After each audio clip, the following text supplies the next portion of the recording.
Hey everyone, welcome back. My name is Seth Weiner and I am your Rocktioneer. You're tuned into Coffee Connections Insights with Innovators in the Atlanta nonprofit world. Folks, it's springtime. It's auction season and the virtuals are happening. It's going great. Everyone's, and people are getting vaccinated. Everyone's excited to get back out. I've got events that now want to go in person, but we're still doing virtual. Some are doing hybrids, but it's time to start thinking about the fall. And if you've been sitting on your butt not doing fundraising, you're missing out, because you know what? People care about your cause and they want to contribute and they want to participate. And the word of the year, connectivity. And I'm not talking about something you drink, although that's a good name for a tea, connectivity. But people want to connect. And I'm going to talk more about that as the year goes on. And I'm happy to share ideas with you all about how you can make your event meaningful, impactful, raise all that money, and connect everyone in the way that they've been wanting to. But that's not why you're here today, folks. Why are you here today? Well, today, our guest is Christopher Moses with the Alliance Theatre. He's the Director of Education. Now sit back and hear a tale, folks, because Chris has been working in the professional theater education business for over 15 years. In January of 2011, he took the position of Director of Education at the Alliance Theatre, overseeing the Alliance Theatre Institute, twice recognized as the arts model by the Federal Department of Education, Theater for Youth and Families, and the acting program. Since taking over this position, Chris has quadrupled the education budget and reach, making the Alliance Theatre Education Department a vital resource for advancing the civic agenda of Atlanta. This work is accomplished through deep and sustained partnerships with so many organizations such as the Boys and Girls Club of Metro Atlanta, Atlanta Public School System, Fulton Public School System, the Anti-Defamation League, the YMCA, the City of Atlanta in general, the Alzheimer's Foundation, Emory Center for Autism, the Children's Restoration Network, the Latin American Association, the ASO, who I believe just had their annual fundraiser the other night, and the High Museum of Art. Now that is a list, and also many of them were guests on the show. Currently, the Alliance serves now, folks, this stat blows me away, over 100,000 students pre-K through 12 each season. We're going to have to talk about that, as well as over 4,000 adults through its extensive education offerings. Chris looks forward to leading this department and expanding their continued efforts to provide a national level of theater and arts education to the Atlanta community. Now he serves as a board member for several different organizations. Ladies and gentlemen, please welcome to the show. Let me go ahead and cue everything up. Mr. Chris Moses. Hello. Hey, Seth. Thank you for that long and warm introduction. I really appreciate it and happy Absolutely. to be here.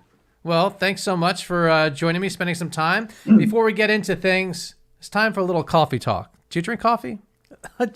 You got a tiny little coffee mug. That's funny. So I'm guessing espresso drinker, fanatical espresso drinker. So yeah, is that how you get your hair to stand? Yes, it is in fact. And is that what keeps you looking young? Also, is espresso? I don't know. It certainly keeps me awake, so that's the best I can do. All right, let's be real. Espresso, you're doing 1 cup a day, 5 cups. Where are you at? Probably 4 shots a day. So okay. Usually like 2 double shots to start my day off, gets me going in the morning. I try to avoid the afternoon espresso, but I thought for, coffee conversation, I had to have an extra shot today. So that's an honor of you. Well, thank you. Our guests, our viewers, listeners, our friends, they're all feeling it now. But okay, let's be even more real here. Do you mess with Americano, or is that just like, no, just give me the shot? I don't. I don't mind an Americano, but I'm straight up, no cappuccino even or latte. I just like a perfect double shot of espresso. Now, are you going European with it with a little chocolate, next to it? No, maybe on like a fancy evening sometime, like, after a wonderful dinner with my wife, we'll do something special that way. But it's really functional, actually, to just shake the cobwebs out every morning, and go forth. I had dinner on spring break with my son and his grandfather and my cousin. And we ordered after dinner drinks, coffee. My dad just drinking coffee black, 85-year-old. And my son, who's 8's like, you drink coffee at night? It's like, well, after dinner sometimes. He was just like, couldn't believe it. Just like, who drinks coffee at night? All right, well, we are here for coffee, but we're here for the. I'm going to hand the mic over to you, Chris. Will you let everyone know about the Alliance Theater, all the wonderful things you all do? Sure, I'd be happy to. Thank you again, Seth, and thanks everyone for joining us today. I'll give just a brief overview about the Alliance Theater, and we'll go from there, and then I look forward to having a conversation with Seth. But the Alliance Theater is a Tony Award-winning regional theater in Atlanta, Georgia. And we are a producing theater, and I say that because that's a distinction. There are a wonderful collection of presenting theaters that book shows that are on tour, but the Alliance is a producing house, which means that we create original work from the ground up. So something you may not know if you just come in and have seen one of our shows, but everything was built in-house. So we have a fantastic scene shop and a costume shop where they're building and fabricating everything that you see on stage. So there's a real pride in the work and some wonderful artisans who make their living doing this work here for all of you who are able to come see our shows. We also have a history of developing shows that go on to have lives beyond Atlanta and even beyond the medium of theater sometimes. So The Color Purple, the musical, started at the Alliance Theater. Aida, Elton John's musical, started at the Alliance Theater. Recently, The Prom, which then went to Broadway, and from Broadway became a Netflix movie, started at the Alliance Theater. So we're really devoted to finding new stories and presenting them for Atlanta before anyone else gets to see them. So there's a deep commitment to new work at the Alliance Theater. And what we found is if we're telling new stories, everyone can come and meet that story at the same time. It doesn't privilege anyone who happened to have studied this in college, say. We're really trying to make the point and emphasize that theater and these stories are for everybody. And I think the best way that we make that point is our commitment to work for young audiences. One of the things that makes the Alliance unique, and certainly one of the things that has made me fall deeply in love with this place, is the commitment to producing work for all ages. So you're not going to find another regional theater of our size that is equally committed to producing a play for babies. And I don't say that lightly. We do work for 0 to 5-year-olds, even while we're producing something that's going on to Broadway, and holding both of those to the same artistic standards. So the same rigor and the same experimentation goes into a work that we're doing for young audiences as the work that we're doing for adults. And that is unique. And I think points to a bit of our origin story. What a lot of people probably don't realize, when the Alliance Theater started, it was the Atlanta Children's Theater who first performed in that space. So this idea of creating work for young people and students was just part of the DNA of the Alliance Theater from its inception, and it's really grown, which I think is just fascinating. The other thing that I'd love people to know about the Alliance Theater is that we are looking at stories and the work that we create as a jumping off point to conversations beyond the theater. We are not here, we do not exist to just create exquisite theater and that be the end game. But it's really about how can these stories generate conversations in the community that we think will be beneficial? How can they bring people together? And beyond that, in the education world, how can we use the art form itself? How can we use theater as a tool to advance other areas? So that thinking is what led us to invest deeply in our public schools in the region and figure out that theater can be a fantastic tool to advancing literacy. And there is a literacy epidemic in Atlanta, and that we're not unique in pretty much every major city in the country. But there's so few students that are actually reading on grade level by 3rd grade. And that is a deep, deep problem. But storytelling, we know, can actually help. If you can train educators on how they can use theater techniques and story to better engage students, we have data that proves, Seth had mentioned, the Department of Education grants that we've received have given us the data that proves that young people who've had this experience can actually acquire language and literacy at higher rates than their peers. So we know this works. We know there's a need. We are out there in the community day in and day out. And that work may not be as visible as the work on our stage, but it's every bit a part of our operation, and we take that very seriously. And that's how we get to that number that Seth mentioned: 100,000 people every year, 100,000 students are exposed to the Alliance through a variety of methods. And then the last thing I'll say before we jump into a conversation, Seth, is something I take a lot of pride in, particularly this year, but it goes well before that, is that no matter what obstacle is thrown in our way, the staff of the Alliance has responded and figured out ways to dream about what would not have been possible without that obstacle. So how to create within constraints. For instance, we did a major renovation on our stage, and we now have this beautifully designed, newly designed Coca-Cola stage. But it took a year and a half to redesign that space, and during that time, we couldn't produce theater in our house. So we decided, rather than just shutter for a year, or rather than just do the same obvious thing and find one venue where we could tell our 12 stories throughout the course of the year, we decided to find 12 different venues across the city and match the story to the right neighborhood, to the right venue, and take the entire season on the road. So I think that's a great example. And then a current example, we still cannot produce theater in our building right now because of COVID restrictions, but rather than wait, we erected a giant tent out on Callaway Plaza in front of the building and are running 3 different shows that we'll be presenting to audiences in a COVID-safe environment. And then the last example I'll share, because I'd love for your audience to check this out. We had commissioned a play that was supposed to open this past June. It was a play for families called Sit In, and it was a really timely conversation about social justice issues and young people's voice in the movement. And rather than just wait until we could produce theater again, we'd still be waiting. We decided that we had this wonderful script we'd already commissioned. What happens if, we figure out a different way to tell that story? We can't bring people together in an audience. We can't even bring actors together to rehearse. What if we did this as an animated piece? So we invited filmmakers and animators and illustrators into the mix, collided with our usual theatrical artists, and created the first ever animated short play that the Alliance has done called Sit In. So I think that's just a great example of the ingenuity of the Alliance Theater. So that's a bit about us. Hopefully that gave you some stuff that we can dig into, Seth. And thanks.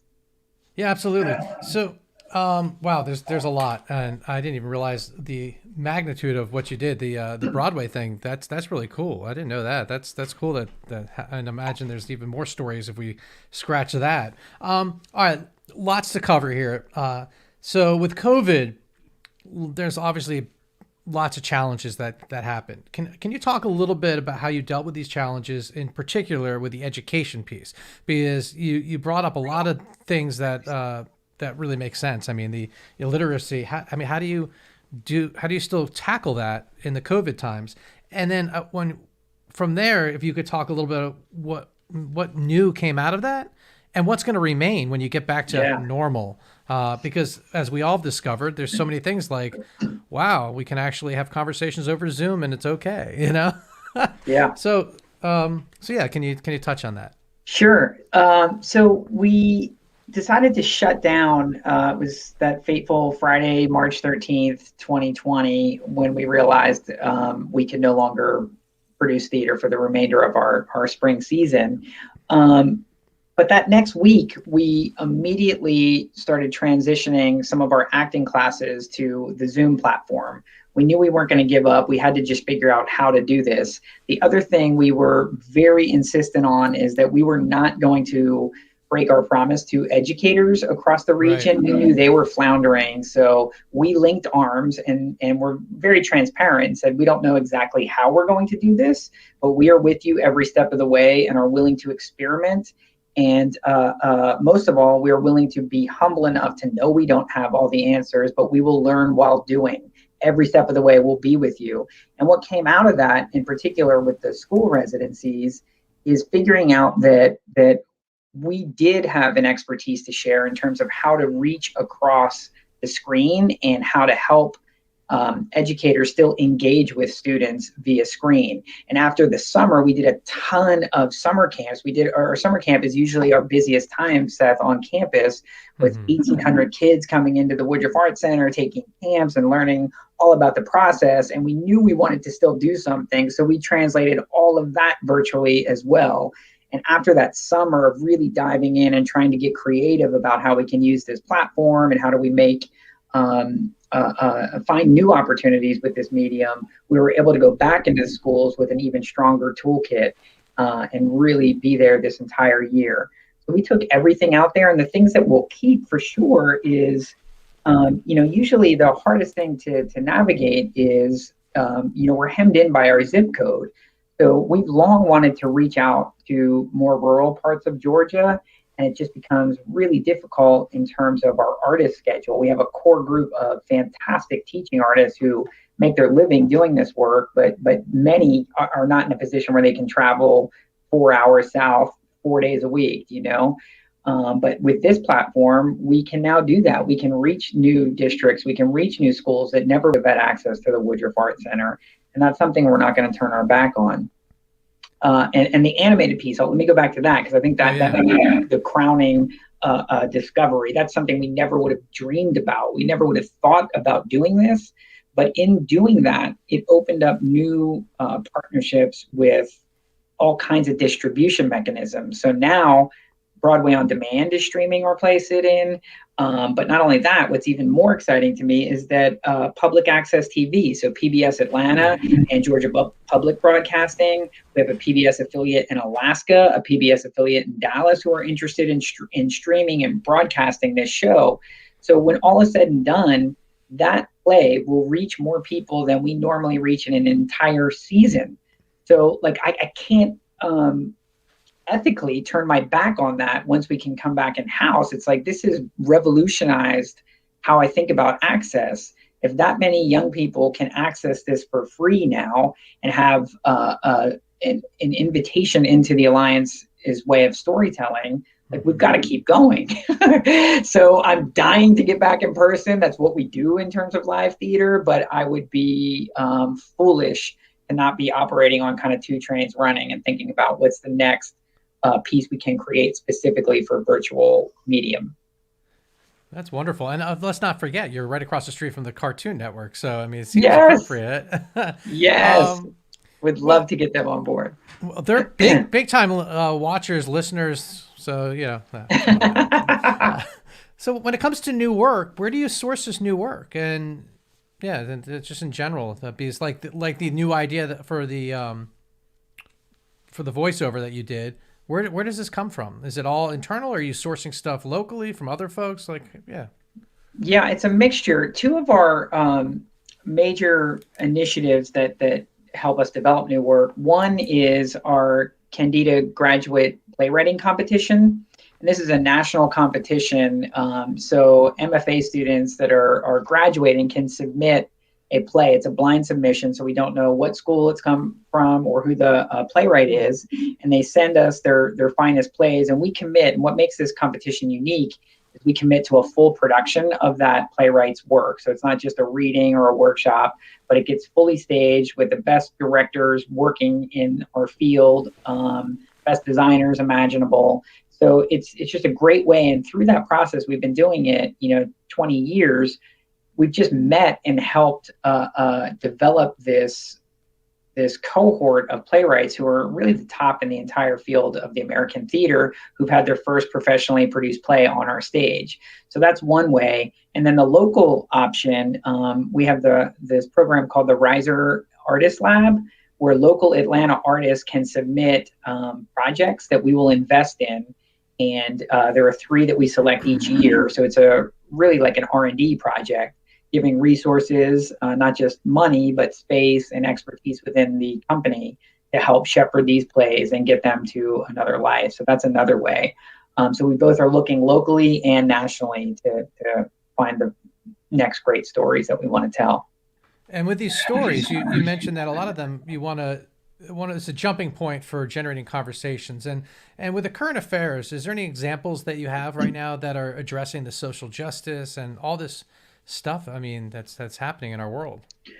Yeah, I feel like a broken record. I keep coming back to that animated play, but that play That's Sit-In is good. really, it was designed to invite conversations with families and with classrooms in particular, about race and about social justice. So it gives this invitation in to have conversations that I think families often avoid, and certainly classrooms avoid. I think it gives a really safe way to talk about this because you're looking at it from the perspective of these fictional characters, and it gives you a way to ask questions like, wow, I wonder why young Janet is feeling this way. And then you can talk about it within the safety of that story. And I think that can start to reveal what's happening in the current climate. But for adults, we're going to be producing a play called Hands Up in the fall that was a collection of short plays written by Black playwrights in response. It started after the Michael Brown murder in Ferguson, and it was a response to police brutality and the Black experience with police brutality in America. So that's a piece that is directly talking about issues that are roiling our country right now. And when we produce a play like that, we'll also have opportunities and for the community to have these dialogues and to curate conversations around the experience. So that will be coming up in the fall. So if you're interested in that kind of work that really does open up conversations about current events, I highly recommend you circle that one. And are these with the sit-in play? Are these conversations happening on? Are you setting up like Zoom rooms or clubhouses or what's the format Man, I there? wish it was a clubhouse. Yeah, we You have should done a totally do a lot of clubhouse. pre and post conversations with artists in Zoom Hmm. afterwards. And we've also had some family workshops as well. So families can come and participate together and wrestle with the themes that they found in the play. That's great. Now, where can someone watch the sit-in play? Yeah, there. Well, one, it's going to air. Earth Day is April 18th on PBS Atlanta. So if you're in Atlanta, you can just turn on the TV that morning. I should have the time memorized. I don't. Forgive It's me. not. It's 418. So it's at 418, right? I hope it's that simple. And then Georgia Public Broadcasting will be broadcasting it May 4th. But if you don't want to wait, there's two cool options. One, you can purchase the stream from the Alliance Theater. So I should certainly mention that. You go to alliancetheater.org/sit-in. It'll take you to the page, and you can. There's a whole interactive experience as well once you purchase the ticket. We Oh, created our cool. first card game ever, Seth, around the play, so families can Hmm. keep the conversation going. Oh, kind Um, of like yeah, I like that. I kind of yeah, what's like the a, game I'm thinking of? But Cards Against Humanity, yeah, maybe. yeah, that's it. But like the PC version. Yeah, I like right. it. The- Oh And man, that's so good. that's one way. And then also, this is very cool, a new partnership with Canopy with a K, which is the public Okay. media provider. And if you have a library card, you can rent Sit-In for free anywhere in the world. So Well, pretty that's good, cool. but I highly suggest going to Yes, alliancetheater.org where you can make a donation and correct. help feed these starving staff. So Atlanta is this mecca now for film, although people are bailing lately for good reason, but we won't get into that right now. Have you all done any work with the film industry? I mean, do you because and I say this because you mentioned how your set design is, and I saw some photos on your website, and it's just remarkable the work that you all do for your not just set, but like your costume and every. Well, this was not designed by them, but it could be. I wish it were. Yeah. Um, you know what the major benefit is this recent boom in the film industry has allowed artists to stay in Atlanta. So even 10 years ago, it was so common for actors in particular, but also directors and designers to think about Atlanta as a stepping stone. So it would be like I can work here for a little bit, get some credits, and then eventually I have to move to New York or LA if I'm going to do this professionally and sustain a living. With the film industry, that has given our actor pool, and we have a dynamite acting pool here in Atlanta, but has given them the opportunity to stay here and make a living because they can work in both mediums. And film certainly pays a whole lot more than theater. So they can do the film work to feed the theater habit. And it's allowed these people to not only stay here, but it's also attracted talent from all over. So now it's more common to hear people coming from New York and relocating from LA to be in Atlanta, which is just phenomenal. So it just opens up a lot of access to artists that would have either fled the city or would have never been here in the first place. Wow. Yeah. And a lot of people have fled New York. I wonder what the flux to go back is going to be, because a lot of people have found greater living elsewhere, although our home, we don't have many homes on the market anymore because of that, but that's all right. Well, speaking of homes, they cost money, and so does keeping this organization together. And obviously, you make money on ticket sales when you have those. But can you talk a little bit more where the foundation's getting their money? Is it private? Is it independent? Just if you can shed some light on that. Sure, it's primarily. We have a very philanthropic corporate community here in Atlanta. That's a big part of the fundraising piece of the puzzle. And then also foundations. There are many foundations that have been incredibly supportive of the Woodruff Arts Center for decades, since the inception of the place. And we also have an endowment, which spins off some money each year. But just so everyone knows, the nonprofit theater and the Alliance in particular, on a normal year, we're operating around a 50-50 split between earned income from ticket sales or tuition or anything that drives earned revenue, and then 50% from contributed sources, which would be, again, primarily corporate, foundations, and a little bit of endowment, and a very, very little bit of state support from the arts. We sadly, just do not have a giant amount of government support for the arts here in Georgia. That's a shame. I didn't realize that. Now, there's been all sorts of like tax stuff they've tried in the past, but that's interesting. Now, if folks want to make a donation, they can certainly go to alliancetheater.org, correct? Absolutely. And that money goes directly to feed the mission and a lot of the programs that I talked about today. Particularly the work we do in schools is completely subsidized. So it demands subsidization, whether that's from corporate sponsorship or from foundations who are supporting it, or from individuals. And we also have a robust scholarship program. So if people wanted to donate to give a young person a scholarship who may not be able to come through the Alliance Theater camp without that support, that's an option. And how's the school, if they want to get involved with you? Are you reaching out to the schools, or are they coming to you at this point? It's a bit of both.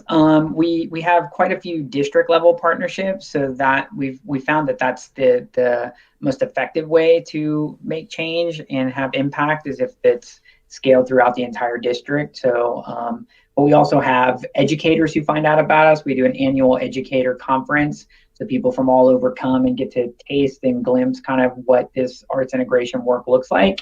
And then from that, start up a relationship with us as well. And correct me if I'm wrong, but the Alliance Theater itself is a breeding ground for other theaters. Like, other theaters really look to what you're doing to learn from and do in their own communities around the country. Absolutely. Yeah, that's something we do take a lot of pride in. So many of our shows have certainly gone on to future lives in other communities. And there's some point of pride that, wow, but Atlanta got to see it first, That is neat.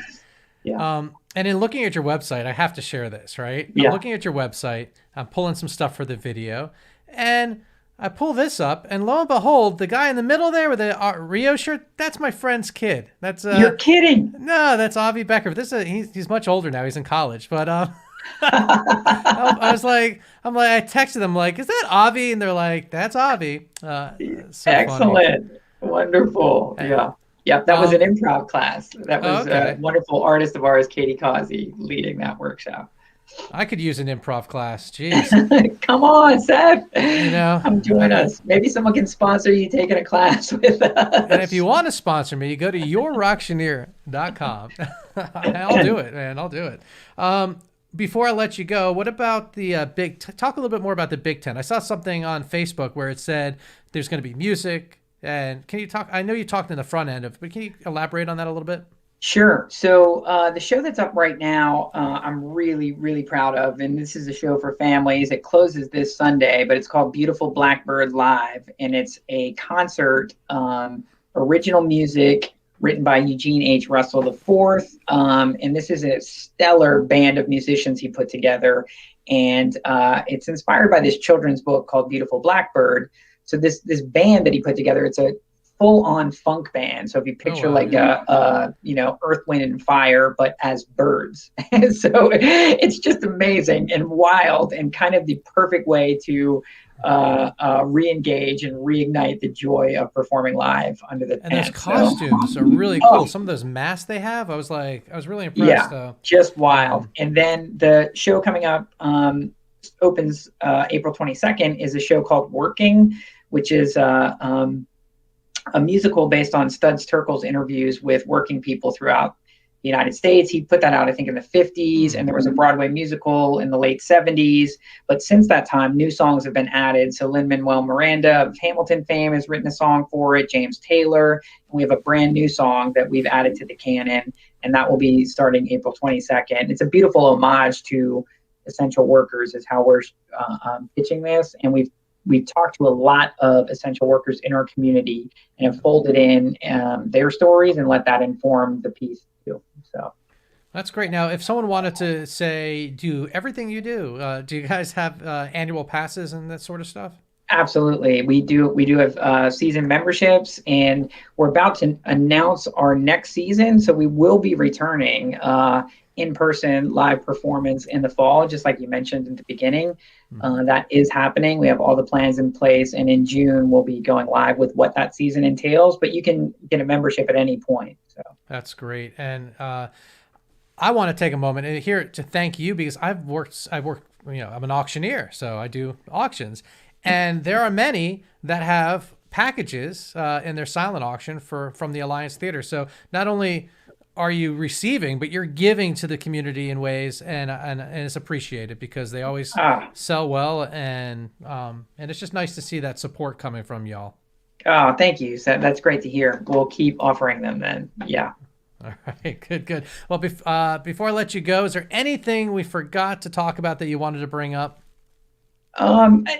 No, I just will say, I mentioned that summer camp is our busiest time, and we are preparing. We are going to do those in person. So that will be a joyful experience. If you have a young person in your life and want to sign them up, we're doing camps on our campus at the Alliance in Midtown Atlanta, but we also are doing a full summer in Decatur. So if you happen to live closer to that part of town, the museum school in Decatur. Oh, yeah. So we have that full. It's a great school, and they've been such a fantastic partner. So we have the entire school for the summer. So please, if you want to be closer to the east side of town, and then we're doing some other camps at different schools around the city too. But those are the two primary locations, and we still have some space left. So awesome. Alliance Theater, folks, check it out. Yes. And now, Chris, before I let you go, I close every episode where I ask my guest, which is you, to recommend a future guest, a nonprofit innovator in Atlanta. Is there someone, organization that you like to recommend? Well, gosh, you told me you were going to ask this. Well, the first thing that comes to mind, have you had the High Museum on yet? I have not. No, I would welcome them.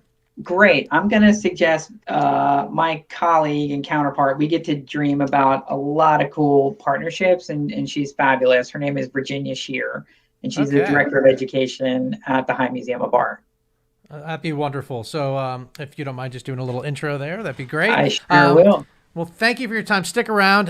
Folks, thanks for tuning in. We'll be back. What do we have coming up? We've got, we've got Creating Connected Communities coming up.